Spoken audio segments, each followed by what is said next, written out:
meus alunos e alunas, sejam todos bem-vindos, sejam todas muito bem-vindas. Eu sou a professora Elaine, professora de Português e Literatura, e hoje estamos aqui para mais uma aula, mais um resumo e uma análise crítica de uma obra da lista da FUVEST 2024. Hoje nós iremos falar de um dos livros mais premiados, mais consagrados, mais traduzidos da literatura brasileira, um grande livro de um grande autor. Virou minissérie na Globo. Quer mais? Acho que não precisa, né? Nós iremos falar de Dois Irmãos de Milton Ratum. Essa obra traz um conflito familiar, uma crítica social. Ele foi publicado no ano 2000 e a história mostra um Brasil do século XX, bem contemporâneo, né? Aliás, que esta é a obra mais contemporânea aí da lista da FUVEST 2024. Então vamos lá para a nossa obra. Com relação ao espaço, são 3 os locais onde se passa a narrativa: Manaus, o Líbano e a cidade de São Paulo. A maior parte dessa história irá se passar em Manaus. Isso é muito importante, pois na literatura as histórias se passam praticamente, né, e principalmente na região sudeste.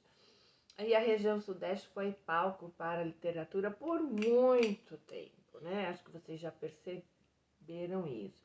Depois começa a aparecer a região sul e nordeste, né? E a região norte sempre esteve fora da literatura e até hoje, viu? Se não fosse o Milton Ratum, e é uma pena, né? Porque é uma cidade, porque é uma região muito rica de cultura, de histórias, de lendas, não é? Então, Milton Ratum vai trazer esse cenário, né? A região norte, seus costumes, sua rica cultura. E acredito que o leitor se depara aí com uma sensação de não conhecer o seu próprio país, né?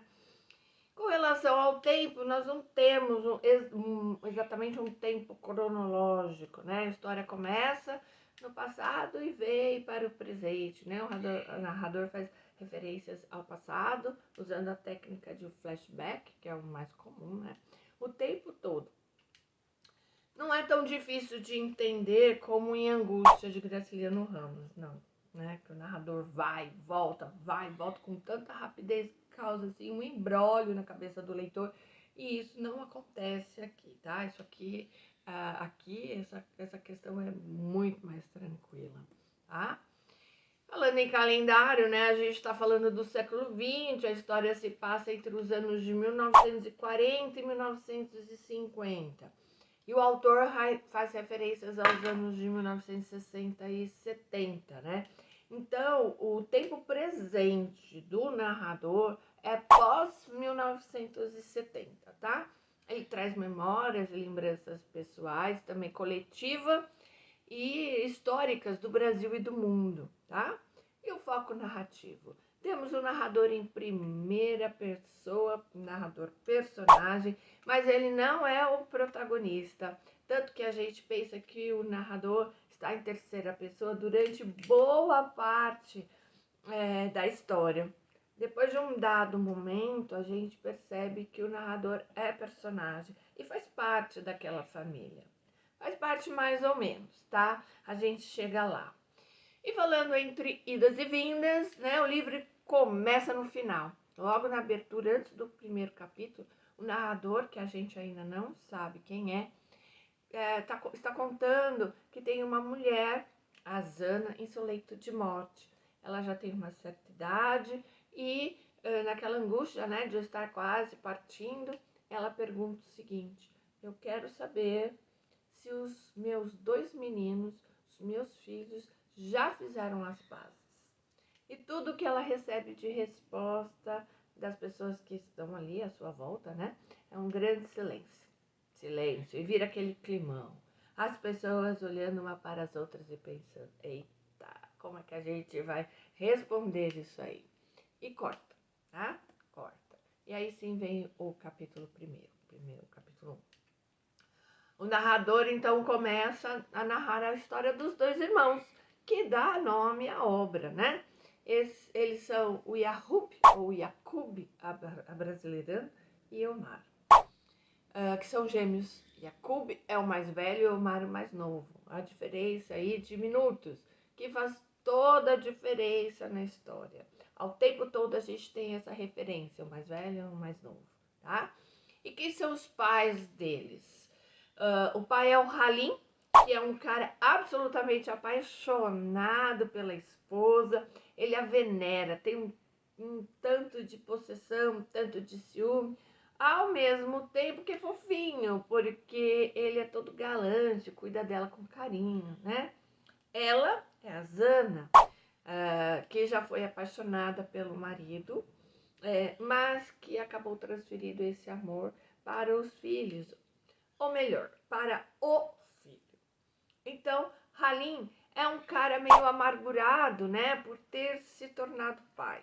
Isso é muito importante na narrativa, tá? Não que ele odeie os filhos, não, mas ele revela em um momento e outro quanto ele gostaria de não ter sido pai. E isso vai ficando cada vez mais claro na narrativa, né? Porque ele sente que os filhos roubaram o amor da Zana. E é nesta família tem também a Rania, desculpa, que é a irmã mais nova dos gêmeos.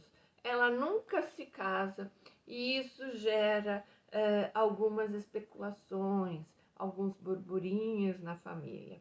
Fato é que ela nunca se casa e ao longo da narrativa tem algo muito incômodo, né? A gente tem a forte impressão de uma relação incestuosa entre Rania e os irmãos. Isso não se confirma ao longo da narrativa, tá? E essa é uma característica do autor, provocar a dúvida no leitor e sempre fica será, né? Tem mais dois personagens importantíssimos, que são Domingas e seu filho Nael. Domingas é uma mulher de origem indígena, que digamos é uma espécie de criada, de empregada da família, mas que é tratada como alguém da família, né? Ela chega na casa ainda adolescente, aquela história, vem morar com a gente, né? Iremos cuidar de você, comida não irá lhe faltar. E Domingas, que era para ser como uma filha, mora no quartinho dos fundos, o famoso quarto da empregada, trabalha para a família, então não faz parte da família, tá? E Nael, o filho das Domingas, nunca teve voz ali dentro dessa família, dentro de casa. Ele foi crescendo e foi percebendo ao longo da vida que ele era da família, mas não muito, né? Então ele tinha que ficar ali, no lugarzinho dele ali, calado, só observando, se ele quisesse manter a estrutura familiar, né? E por que Nael é tão importante? Porque Nael é o nosso narrador. Mas a gente só vai descobrir isso ao longo da narrativa. Por isso temos um narrador personagem que não é protagonista, né? Os protagonistas, claro, são os dois irmãos gêmeos, né? Nael, em sua vida adulta, decide contar pra gente tudo que ele presenciou durante a vida, tudo que ele viveu, mas viveu meio calado. Olha lá o autor, né, o nosso Milton Ratum, dando voz a quem não tem voz. E aí, recentemente, eu pude estar em um evento com o Milton Ratum aqui na minha cidade, tá? Ele veio até aqui para fazer tipo uma conferência, um bate-papo, foi muito legal. E ele disse exatamente isso, que queria um narrador que fosse alguém em uma posição de inferioridade, alguém que não tem voz na sociedade, né? E isso é muito significativo, pois quem é o Nael? É o filho da empregada, né? O que mora nos fundos, aquele que não conhece o pai e que passa toda a sua vida buscando saber quem é o pai. Aliás, que a trama que envolve o Nael é exatamente essa. Quem é o pai do Nael, né? Bom, essa história se passa em Manaus, não sabemos ao certo ano, mas podemos inferir que seria entre 1945, 1950 mais ou menos, a narrativa então se inicia com Yahub voltando do Líbano. Vejam, a gente tem dois irmãos crescendo juntos e quando eles têm por volta de 13, 14 anos, né? Yahub é mandado para o Líbano. E quando volta, depois de 5 ou 6 anos, ele volta por causa da guerra, tá? E ele volta muito diferente, muito calado e fechado. A mãe, em determinada ocasião, pergunta, né, se o gato comeu sua língua. Ele responde, desconversa, né? Desconversa, responde que não, né? Mas a gente já percebe que ali tem algo de muito errado. Resumindo, essa coisa errada aí que eu falei é o seguinte: esses dois irmãos gêmeos são idênticos na aparência, mas na personalidade não. Tipo água e o vinho, sabe? Antes de Yahub ir para o Líbano, e desde bem pequenos, eles brigavam muito. Tinha ciúme, tinha disputa, e ficava bem claro, né, que a mãe tem preferência pelo mais novo, Omar. Ela protegia mesmo, né, por conta que ele nasceu depois e era um menino fraquinho, doentinho, uma criança com saúde super frágil, e a mãe é super protetora com ele. E a Ruby percebe isso desde criança, né? Ele não era o preferido é o Omar, e isso torna um inferno dentro desta família. Ainda para ajudar, quando adolescentes, eles se apaixonam pela mesma menina, a Lívia. E aí guardem esse nome, Lívia. Aí um chaveca daqui, o outro chaveca dali, aquela disputa. E o Yahub era um menino mais focado, mais centrado, gostava de estudar. Já o Omar era explosivo, briguento, não gostava de estudar e não queria trabalhar. Ele era o bom vivant. Vamos abrir aqui um parênteses, então, para falar da situação financeira dessa família, né? Quando os meninos eram adolescentes, a família tinha uma boa condição financeira, né? O pai, o senhor Halim, era um comerciante bem-sucedido.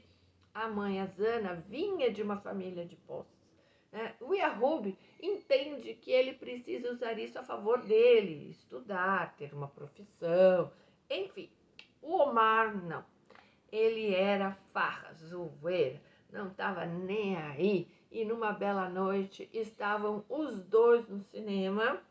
E quando acende a luz, Omar vê Lívia beijando o rosto de Yahub. Eles brigam feio, feio mesmo. E Yahub fere o rosto do irmão. Desculpem, Omar fere o rosto de Yahub, né? Com um caco de vidro. Ele quebra uma garrafa e ataca o irmão. Por isso que Yahub tem uma cicatriz no rosto, uma única diferença, né, que existe entre eles fisicamente. Antes até a mãe deles confundia um e outro, né?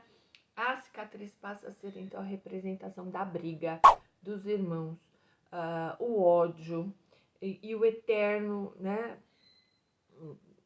Esse eterno ódio entre ambos, tá? Então vamos lá falar que a cicatriz é a representação do ódio.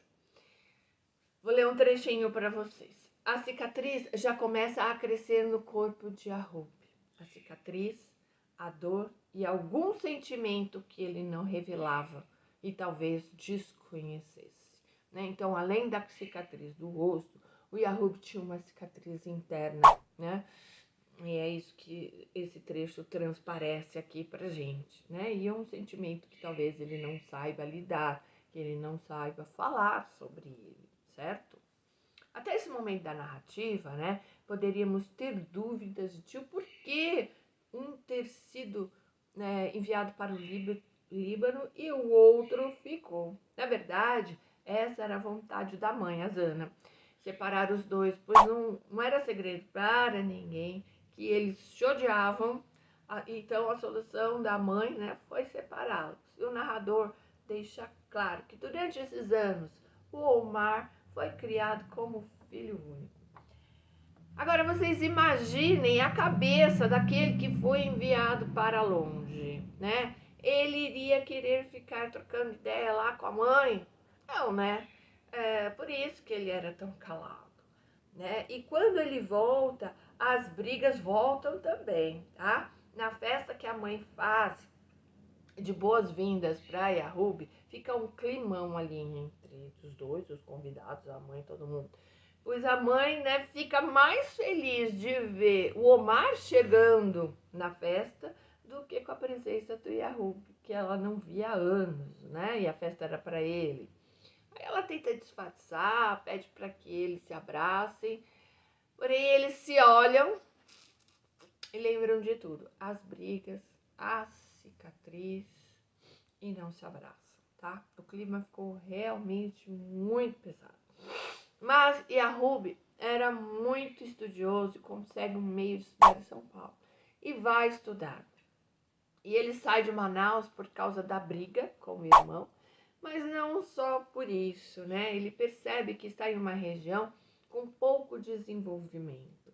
É uma crítica feita pelo autor aí ao desenvolvimento do Brasil centrado na região sul e sudeste, né?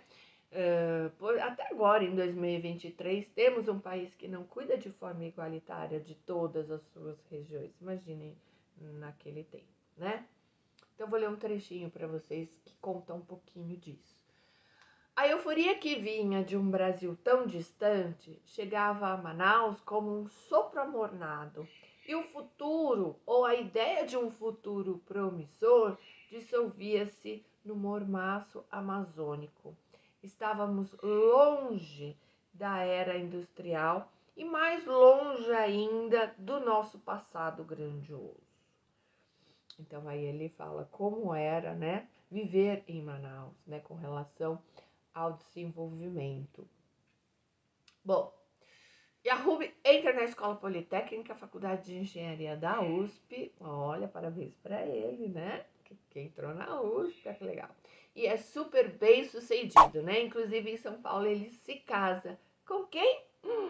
Segura aí essa ansiedade. O fato é que ele se casa, manda uma carta para a família, mal fala da esposa, né? E fica todo mundo, ué, e agora, né? Com quem que ele se casou? Nesse meio tempo, e o Omar? Na farra, gastando todo o dinheiro da família, né? E aparecem duas pretendentes para o Omar, mas a Zana espanta as duas, né? Nesse processo de ciúme e possessão pelo filho caçula, que beira e a loucura. É um relacionamento doentio, né? Que ela tinha com esse filho, né? Então ela não deixava ele se relacionar, firmar relacionamento com ninguém. Tá? E Halim, por sua vez, né? Está cada vez mais triste, bebendo mais, pois quando ele pensa que a esposa ia ficar ali só para ele, pois Yahub já tinha, né, saído de casa, estava longe, a Zana impossibilita qualquer tipo de relacionamento do Omar, né?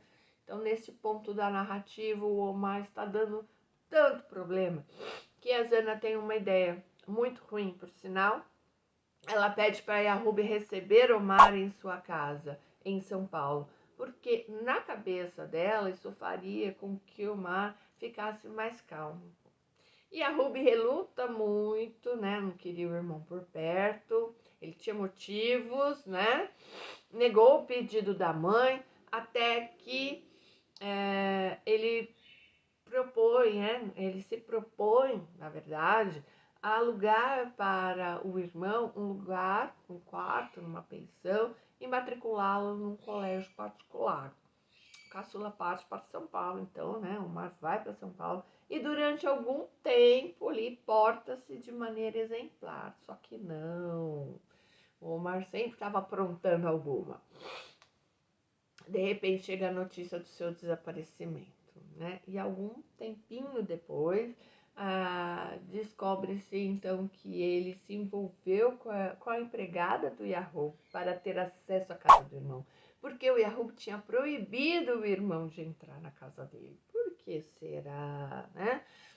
E aí O Omar, muito esperto, falou, aí tem. Se envolveu com a empregada da casa do irmão, né? E consegue entrar. Ao chegar lá, ele descobre que a mulher do Yahub é ninguém mais, ninguém menos que a Lívia, né? Que foi o alvo da disputa da infância, adolescência deles, né? Que foi o motivo da cicatriz, né? E aí o Mar fica tomado pela raiva, né?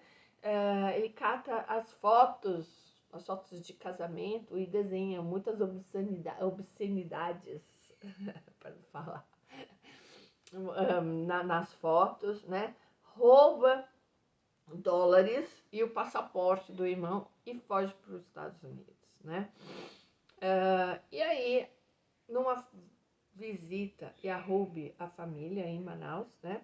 O narrador observa que a sua mãe e o Yahub conversam de mãos dadas.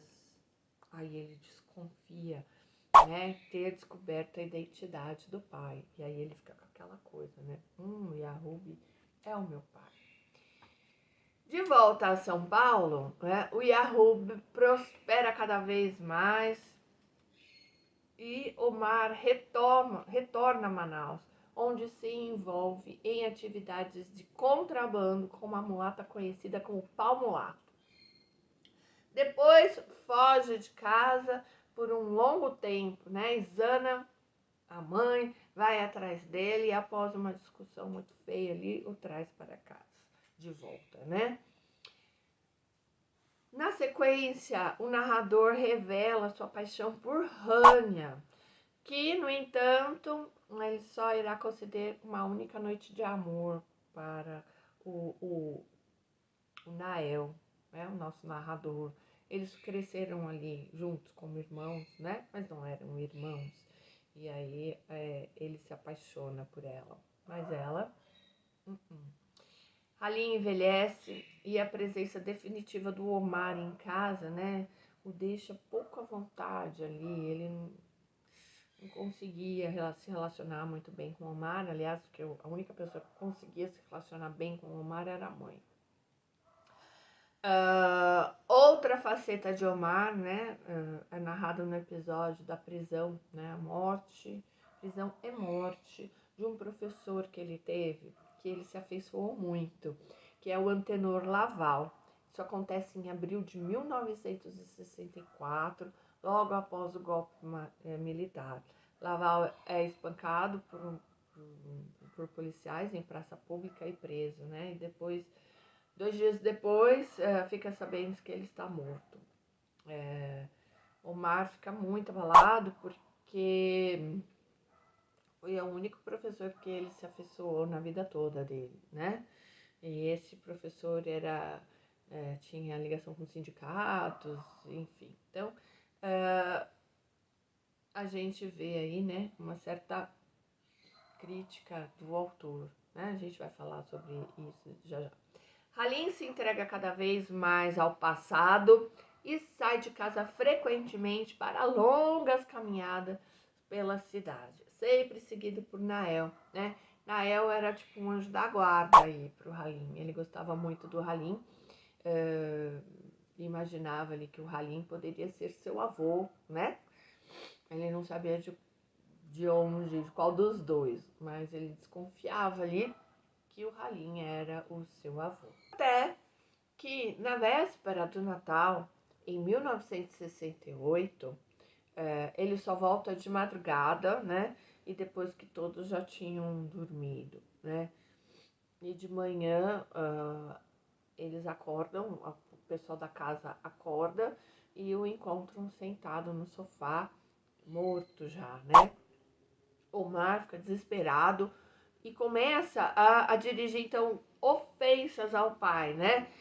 Ao corpo do pai, na verdade, né? Os vizinhos chegam a tempo de impedir que o filho ataque o cadáver. Gente, olha que loucura, né? O Omar já estava assim, passando dos limites, né? O Omar passa a trazer para casa depois do que o pai morre, né?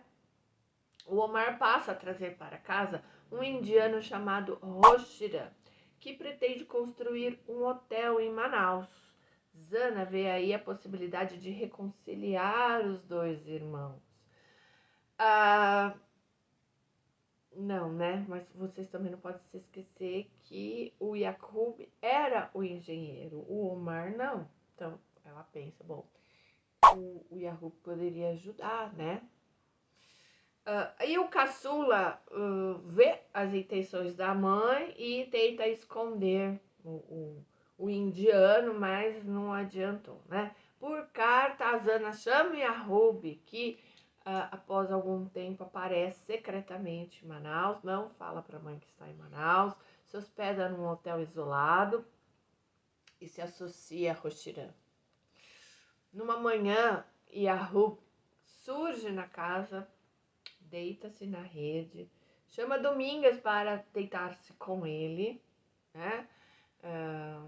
E neste instante, Omar entra pela casa, entra na varanda e agride brutalmente o irmão, né? Que está deitado e indefeso e que apanha muito, né?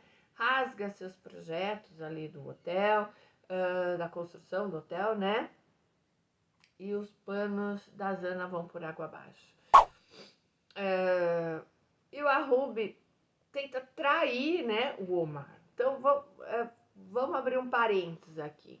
A gente coloca aqui o Omar como o vilão dessa história, né? O irmão mau, né? E o Yakub como o bonzinho. Só que a gente começa a prestar atenção, porque não é bem assim, né? O Yakub não é tão bonzinho como a gente percebe. Eles são diferentes, sim. Um estudioso, o outro não, gosta de farra, o outro não. Um é mais calmo, o outro é estourado, né? Existem essas diferenças, mas nesse momento a gente percebe que o Yakub, ele não é tão anjo assim como a gente imaginava, né? Então ele tenta trair o irmão, encabeçando junto com o indiano, essa questão da construção do hotel, que ia dar muito dinheiro, né? Então, a hora que o Omar descobre que o irmão está o traindo, ele fica muito enfurecido e quase realmente mata o irmão. Se não fosse os vizinhos e o Nael, ele teria matado o Yakub, tá? Pouco tempo após esse conflito todo, né, Domingas fica doente e morre. Antes dela morrer, ela revela ao filho que no passado foi estuprada por Omar e que tinha relações consensuais com Yakub. E que ela não sabe quem é o pai dele, tá? E aí, mais uma vez, essa questão fica no ar, né? E a história segue. E aí, para piorar toda a situação, a briga dos irmãos, né? O Yakub super machucado, internado no hospital, a morte da Domingas, o fracasso do projeto resulta aí numa gigantesca dívida com o indiano.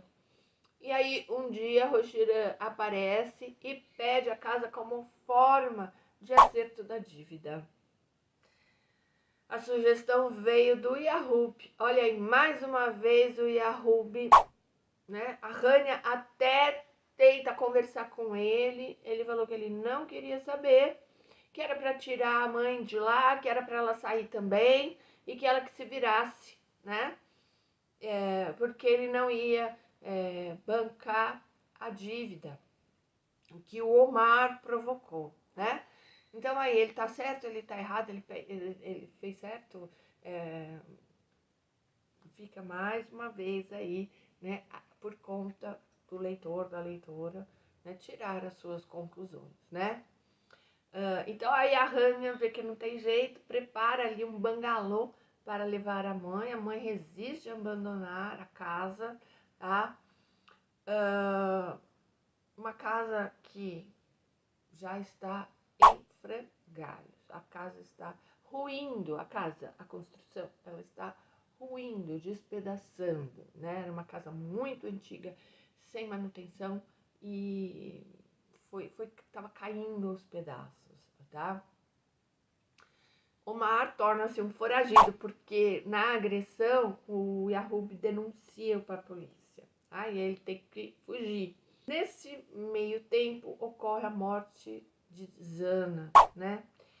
E uma pequena parte da casa nos fundos torna-se de Nael. E aí a Rania fala, é a tua herança. Porque mesmo sem nunca ninguém ter falado, nunca ninguém ter verbalizado, todo mundo sabia que o Nael fazia parte da família e que ele merecia esta herança, tá? Então, assim, tudo muito velado, tudo muito calado, mas no fundo, todo mundo sabia, né? Numa tarde, Omar aparece diante da Rania, né? Mas ela não tem nem tempo de conversar com ele, que os policiais já estavam ali à espreita e o capturam depois de agredi-lo muito, né? O narrador cita rapidamente a morte de Yahub. Então, Yahub morre, né? O Omar vai preso. E aí, antes de cumprir com a pena, pouco antes de cumprir com a sua pena, o Omar sai da prisão, né? E aí a gente chega na última cena do livro.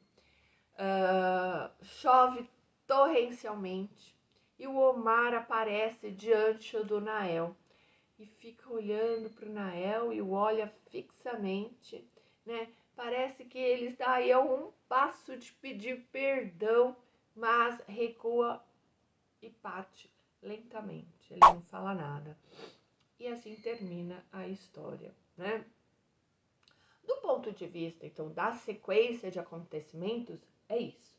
Mas precisamos sinalizar aí, vamos falar aí alguns pontos importantes a serem observados. Vamos lá, alguns eu já até citei, eu vou citar novamente, tá?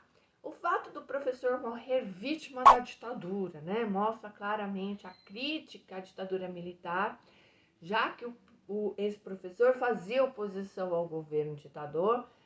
Então o autor traz essa crítica social como pano de fundo da narrativa, né?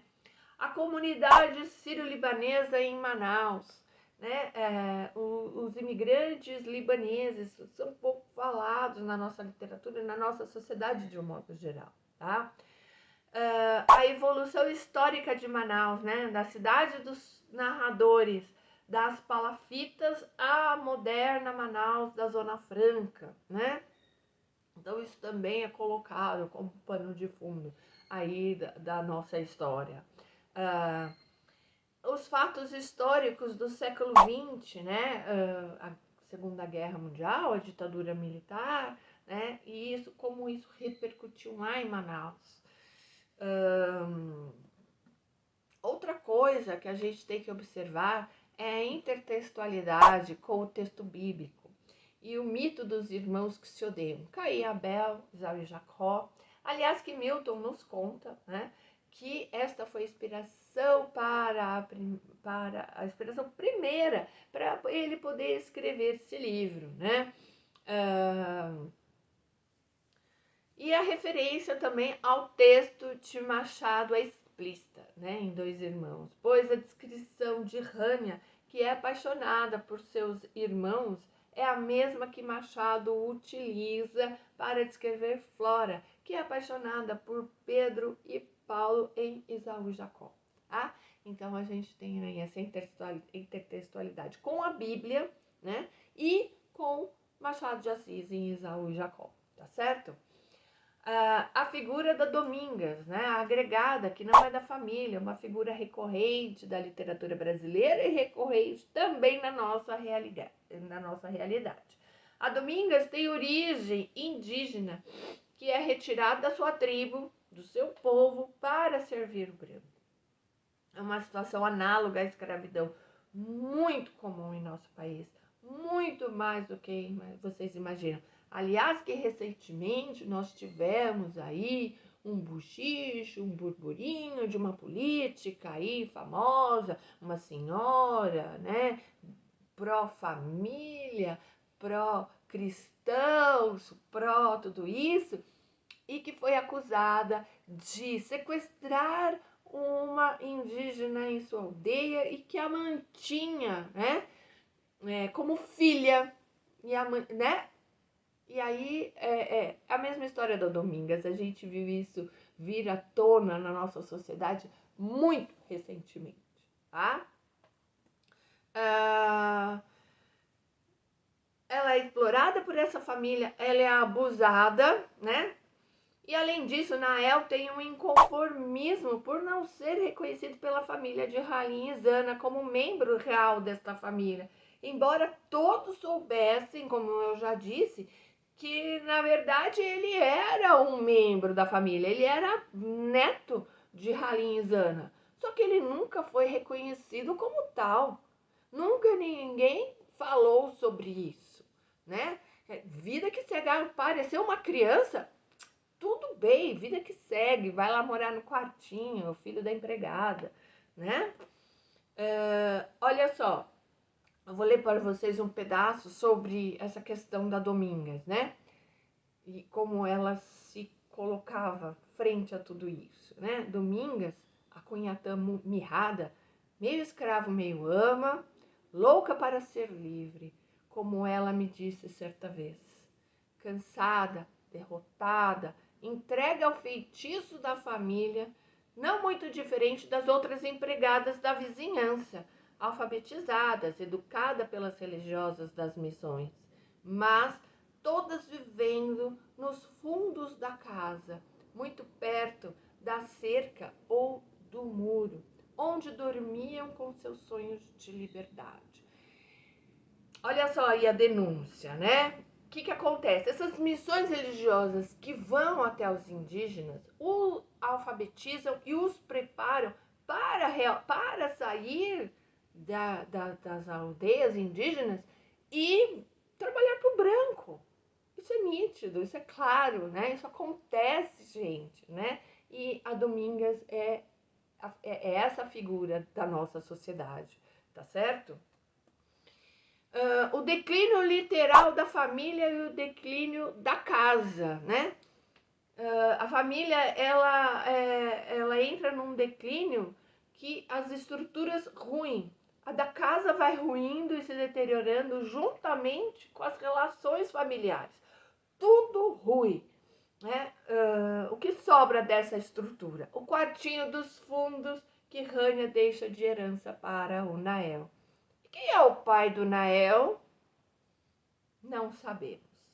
Isso vai ficar por conta de suas reflexões aí, caros leitores e leitoras, pois nem o próprio autor sabe. Então a gente vai ficar aí nessa dúvida e aí a gente tira as nossas conclusões, tá certo? E é com essa fala que eu encerro esse vídeo, esta aula. Espero que vocês tenham curtido essa trama que nos envolve do começo ao fim. Curta esse vídeo, se inscreva no nosso canal e compartilhe com seus amigos. Até o próximo vídeo. Beijos para vocês.